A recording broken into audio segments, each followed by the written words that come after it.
नमस्कार सभी को, हमारे YouTube चैनल पे आप सबका स्वागत है। अभी हम पढ़ रहे हैं भारतीय संविधान का भाग 9 आर्टिकल 241 क्या है। आर्टिकल 241 के अंतर्गत कुछ महत्वपूर्ण जानकारी दी गई है जो आपके लिए बहुत ज़्यादा जानना जरूरी है। और ये बोला गया है यूनियन टेरिटरी पे, जैसे सिविल कोर्ट है, सिविल कोर्ट को हाई कोर्ट बनाना हो या नए हाई कोर्ट की स्थापना करना हो, यह सब राइट्स कहाँ पर दिए गए हैं संविधान के यह सारे राइट्स आर्टिकल 241 में मेंशन कर दिए गए हैं। मित्रों, इसके बारे में थोड़ा कुछ चर्चा है, प्रोसेस जानकारी जो है देखते हैं। आर्टिकल 241 है। What is article 248? Article 248 high court of union territory.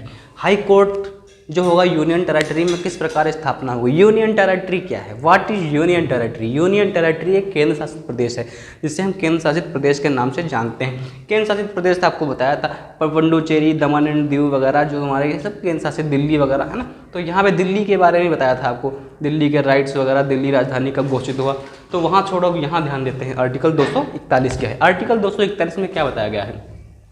संसद चाहे यूनियन टेरिटरी में एक हाई कोर्ट की स्थापना कर सकती है। कौन? संसद चाहे तो यूनियन टेरिटरी में एक हाई कोर्ट की स्थापना कर सकती है, किसी कोर्ट को हाई कोर्ट बना सकती है। जैसे यह तुम्हारा सिविल कोर्ट है। क्या है?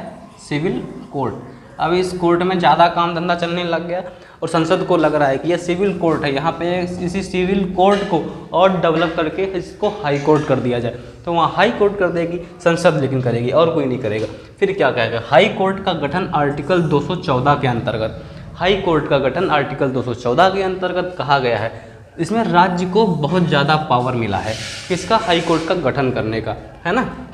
उसके बाद संसद भी यूनियन टेरिटरी में, जो तुम्हारे केंद्र शासित हैं, जिसमें राष्ट्रपति का पूरा प्रभाव रहता है और केंद्र शासित रहते हैं, केंद्र का भी दबदबा रहता है, राज्य का भी रहता है, लेकिन वहाँ कुछ चीज़ें और अलग होती हैं, जिसमें कहा गया है संसद भी यूनियन टेरिटरी में हाई कोर्ट बना सकेगी, है ना। संसद भी यूनियन टेरिटरी में हाई कोर्ट बना सकती है और कुछ बदलाव कानून के तहत कर सकती है। वो बिल आएगा, है ना, रेजुलेशन आएगा, उसके बाद कानून बनेगा, उसके बाद ही कोई बदलाव किया सकता है। जैसे एग्जाम्पल दमन एंड दीव क्या है? एक केंद्र शासित है और उसमें एक हाई कोर्ट की स्थापना कर दी गई। फिर संसद के पास अधिकार है हाई कोर्ट का क्षेत्र घटा या बढ़ा सकती है। अब मान दमन एंड दीव का हाई कोर्ट का जो क्षेत्र है उसको हम दादर नगर हवेली से अटैच कर देंगे। दमन एंड दीव हाई कोर्ट है, अब इसको हम क्या करेंगे? दमन एंड दीव हाई कोर्ट बना दिया, उसके पड़ोस में जो कोई राज्य होगा, जैसे मान लिया कि दादर नगर हवेली है तुम्हारा, है ना, समझे ना, दादर नगर हवेली। अब यहाँ तक इसका वो जाएगा, क्या जाएगा? कानूनी क्षेत्र। तो ये सब किसमें अधिकार दिए गए? यूनियन टेरिटरी के article 241 high court of union territory के अंतर्गत आते हैं। तो यहाँ पे संसद चाहे तो किसी भी एक हाई कोर्ट का गठन कर सकती है, किसी सिविल कोर्ट को हाई कोर्ट के रूप में डेवलप कर सकती है और उसका न्याय क्षेत्र बढ़ा सकती है। ये सब कहा गया आर्टिकल 241 में। चैनल को लाइक, सब्सक्राइब, शेयर कर लें। धन्यवाद।